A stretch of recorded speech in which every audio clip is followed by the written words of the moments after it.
संविधान संरक्षण समिती महाराष्ट्र राज्य धुळेच्या वतीने संजय अण्णा भामरे यांच्या नेतृत्वात जिल्हाधिकाऱ्यांना निवेदन.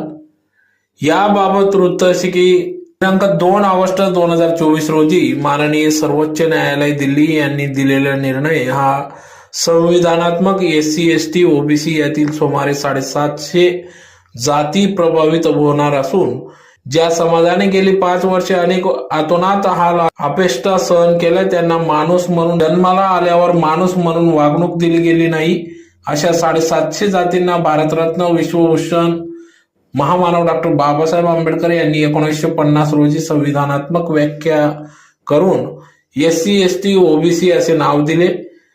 या 3 शब्दांमध्ये सुमारे 750 जाती मोडतात. या जातींची आजपर्यंत कोणतीही प्रगती झाली नाही. फक्त माणसाच्या गरजा पूर्ण होतील इथपर्यंत त्यांची शिदोरी